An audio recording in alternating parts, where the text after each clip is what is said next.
এক বোন প্রশ্ন করেছেন, হুজুর শীতের রাতে ফরজ গোসলের ভয়ে আমি আমার স্বামীকে আমার সাথে থাকতে দেই না, এখন করণীয় কি?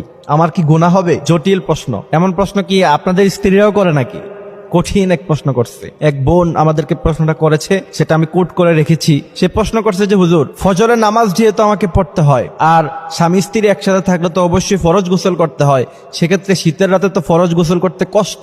এখন এই ফরজ গোসলের ভয়ে যদি ফরজ নামাজ না পড়তে পারি, অর্থাৎ ফজর না পড়তে পারি, সেক্ষেত্রে আমি আমার স্বামীকে আমার সাথে থাকতে দেই না। সে আমার সাথে থাকতে চায়, বাট আমি তাকে বলি যে তুমি দিনে আমার সাথে থাইকো, রাতে থাইকো না। এখন আমার করণীয় কি? আমার কি গুনাহ হবে? সে প্রশ্নটি করেছে। অত্যন্ত জটিল একটি প্রশ্ন, তবে মাসালা আমাদেরকে জানতে হবে। ইসলাম আগে আপনাদেরকে জানতে হবে। ফজরের নামাজ পড়া যতটা গুরুত্বপূর্ণ, স্বামী যদি তাকে কাছে ডাকে, কোনো স্ত্রীকে যদি কাছে ডাকে, সেটা কতটা গুরুত্বপূর্ণ রাসূল করিম সাল্লাল্লাহু আলাইহি ওয়াসাল্লামের দুটি হাদিস শুনলে আপনারা বুঝতে পারবেন। প্রিয় ভাইয়েরা আমার, ইসলাম এমন এক জিনিস, ইসলামকে আগে আপনাকে জানতে হবে। এজন্য রাসূল করিম সাল্লাল্লাহু আলাইহি ওয়াসাল্লাম বলছেন, তালাবুল ইলমি ফারিয়দা। প্রত্যেক মুসলিম নর এবং নারী উভয়জনকেই ইসলাম জানতে হবে। কতটুকু ইসলাম জানতে হবে সেটা কিন্তু ব্যাখ্যায় মুহাদ্দিসিন কিরামরা বলছেন, যতটুকু দ্বীনে ইলম শিক্ষা করলে পরে দুনিয়াতে ইসলামটাকে সুন্দরভাবে মানতে পারবেন, অতটুকু দ্বীনে ইলম আপনাকে শিক্ষা গ্রহণ করতে হবে। এখন আসেন মূল টপিকে। কোন স্ত্রী যদি তার স্বামীকে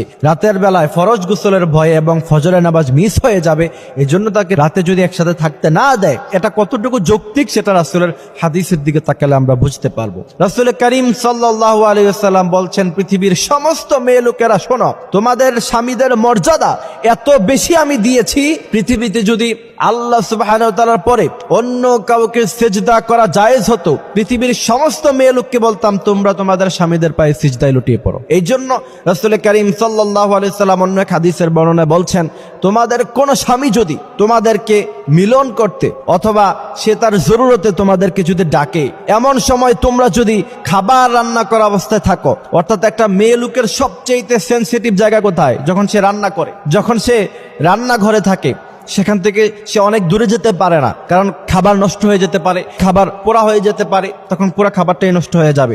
রাসূল করিম সাল্লাল্লাহু আলাইহি সাল্লাম বলছেন, ওই কঠিন মুহূর্তের সময়ও যদি তোমাদের স্বামীরা যদি তোমাদেরকে নিজেদের জরুরত পুরা করার জন্য যদি ডাকে, তোমরা তাদের ডাকে সাড়া দাও, খাবার রান্না করা বন্ধ করে দাও। সুবহানাল্লাহি ওয়া বিহামদিহি সুবহানাল্লাহিল আযীম। সেই হাদিস থেকে বোঝা যায় যে রাতের বেলা ফরজ গোসলের ভয়ে, ফরজ নামাজের ভয়ে আপনি যদি আপনার স্বামীকে আপনার সাথে থাকতে না দেন, এটা সম্পূর্ণ অনৈতিক, সম্পূর্ণ আনইসলামিক, সম্পূর্ণভাবে এটা নাজায়েজ।